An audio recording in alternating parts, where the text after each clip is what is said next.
সকাল সকাল বাড়ির কাজ ছেড়ে আবার মুকুজ্জে বাড়ি গিয়ে গাদার কাটুনি শুরু করতে হয়। এই সকালে যে কাজ শুরু করি আর রাত হলে বিরাম। ধনী বাড়ির বউদের কাজ করা যে কি জ্বালা। কি হয়েছে গিন্নি? এই সকাল সকাল একা একা এমন চেঁচামেচি শুরু করলে কেন গো? হ্যাঁ, চেঁচামেচি কি আর সাধে করি নাকি? মুকুজ্জে বাড়ির কাজে যেতে আর মন চায় না। ধনী বাড়ির বউ বলে গিন্নিমা শিখে দেমাগ, দেমাগে মাটিতে পা পড়ে না। সে কি কেবল গিন্নিমার নাকি? বাবুরও তো সে একই অবস্থা। সারা দিনে গতরটা একটু নাড়ায় না, কেবল আমাদের একটার পর একটা কাজের ফরমাস করে। কবে যে একটু সুদিনের মুখ দেখবো তাকে বলে উপরবেলাই জানে। আর ভালো লাগে না ধনী বাড়ির কাজ করতে। শুধু কি তোমার ভালো লাগে না গিন্নি? আরে আমারও যে আর ভালো লাগে না। মাঠে সারা দিন কাজের পরে আবার আড়তে কাজে লাগায়। তার উপর এত খাটুনির পরেও আমাদের ঠিকমতো পারিশ্রমিক দেয় না। কি আর করবো বলো, সবই যে কপাল। বিধাতার লেখন কি কেউ আর খণ্ডাতে পারে? আমাদের মতো গরিব মানুষদের ওরা কখনোই দেখতে পারবে না। তা যা বলেছ গিন্নি, সে আমরা যতই যাই করি না কেন আমাদেরকে কেবল তাদের কাজেই ব্যবহার করবে। বিপদ এলে দেখবে সবাই মুখ ফিরিয়ে নিলেও এই গরিব লোকগুলোই কাজে আসবে।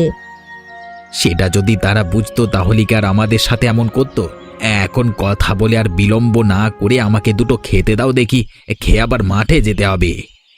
এসো রান্নাঘরে, আমি খেতে দিচ্ছি। তোমাকে খাইয়ে আমাকেও কাজে যেতে হবে ও বাড়িতে। আহা, মরার মুখে আসতেটার না, মাথা চুল তো একেবারে ছিঁড়ে ফেলবি দেখছি। মাথায় একটু তেল দিতে বললে কি সব রাগ আমার ওই চুলের ওপর দেখাস? কি যে বলো না তুমি গিন্নিমা, আমি কেন রাগ দেখাবো? আমি তো রোগরে রোগরে তোমার মাথায় তেল দিয়ে দিচ্ছি। তেল যেন চুলে গোড়া অবধি যায়, সেই জন্যই তো আমি এরম করছি। থাক, হয়েছে। আমার মাথায় আর তেল ঘষতে হবে না তোর। তুই বরং যা, আমার জন্য এক কাপ চা করে নিয়ে আয়। আর আসার পথে এক ঘড়া জল নিয়ে আসিস, কুলকুচি করব। ঠিক আছে গিন্নিমা, আমি এক্ষুনি চা করে আনছি।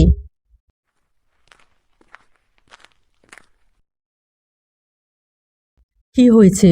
কি হয়েছে তোমাদের কর্তার? আসলে দুপুরে তিনি বুকে ব্যথা করছিলেন।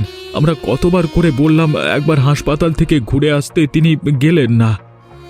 পরে বিকেলে বুক ধরে বসে পড়লেন। সাথে আমরা তাকে হাসপাতালে নিয়ে গেছিলাম। ডাক্তার বলেছে এটা স্ট্রোকের লক্ষণ, তার শরীর সুস্থ হতে অনেক সময় লাগবে। অতিরিক্ত তেল চর্বিযুক্ত খাবার আর ব্যায়ামের অভাবে তার হৃৎপিণ্ড কাজ করা কমিয়ে দিয়েছে। হায় হায় হায় হায়, এখন আমার কি হবে গো? এই ব্যবসা মাঠঘাট এখন কে দেখবে সব? আমরা আছি তো গিন্নিমা, আপনি কোনো চিন্তা করবেন না। আমরা সব কিছু দেখে শুনে রাখবো। হ্যাঁ, তোদের হাতে দিয়ে আমার সব উচ্ছন্নে যাক আর কি।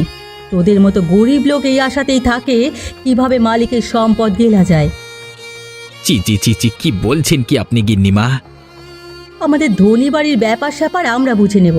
তোরা এখন যা তো এখান থেকে।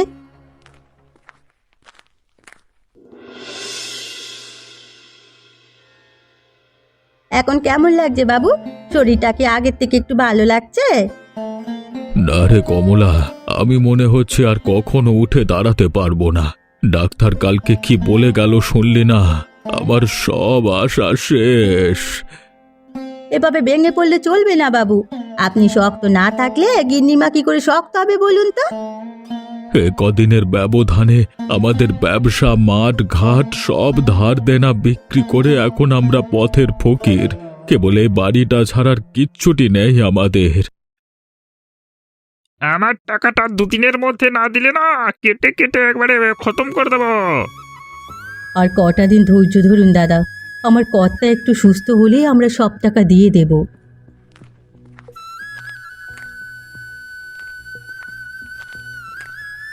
কে এসেছিল গিন্নি? সবজির ব্যবসায়ের মহাজন এসেছিল তার পাওনা টাকার জন্য। টাকা দেব কই থেকে? আমার যে আর কিচ্ছুটি নেই। এ কদিনে তোমার চিকিৎসার জন্য সব শেষ আমাদের। হ্যাঁ গিন্নি, শেষমেশ হয়তো আমাদের এ বাড়ি ছেড়ে গাছতলায় গিয়ে আশ্রয় নিতে হবে। হায় বিধাতা, কি থেকে কি হয়ে গেল? আমার সোনার সংসারে কাল নজর লাগলো।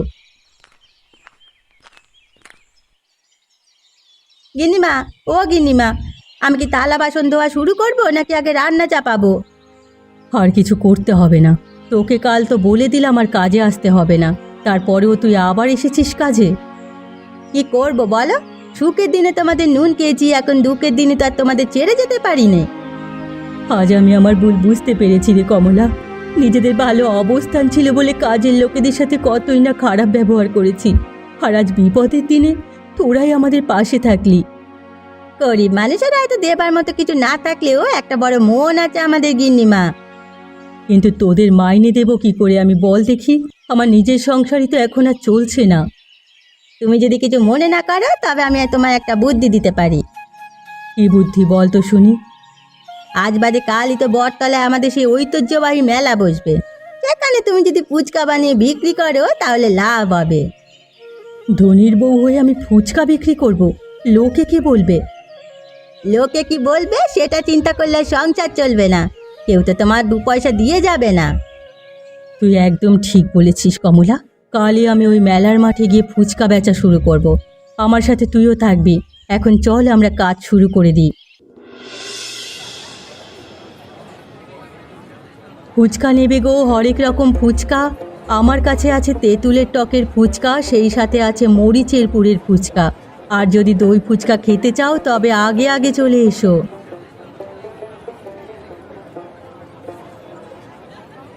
সে কি বৌমণি, তুমি কিনা ফুচকা বিক্রি করতে এসেছো অবশেষে?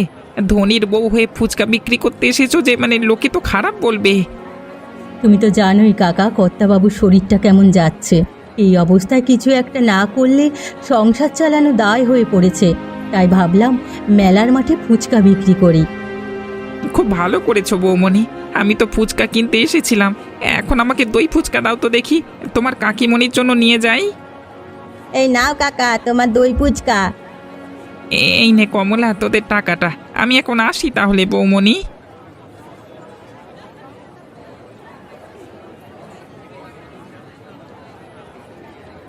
চেকে যাচ্ছি মা, ধনির বউ হয়ে তুমি কিনা শেষে ফুচকা বিক্রি করতে এসেছো? হ্যাঁ রে মা, কাজ করার জন্য ধনী গরিবের প্রয়োজন হয় না। যার অর্থের অভাব আছে সেই সৎ পথে কোনো না কিছু একটা করতেই পারে। যাক, অবশেষে তাহলে বুঝেছেন আমাদের সমাজে ধনী গরিব সবাই সমান। আসলে বিপদে না পড়লে কখনো পরিস্থিতি বোঝা যায় না। হ্যাঁ, আজ আমি বিপদে পড়েছি বলেই ছোট কাজ আমার কাছে ছোট কাজ মনে হয়নি। আসলে কাজ কখনো ছোট বড় হতে পারে না। ধনী গরিব যে কেউ সৎ পথেই যে কোনো কাজ করতে পারে। তাই তো ধনীর বউ হয়েও ফুচকা বিক্রি করতে এসেছি আজ। আপনারাও চলে আসুন ধনীর বউয়ের ফুচকা খেতে।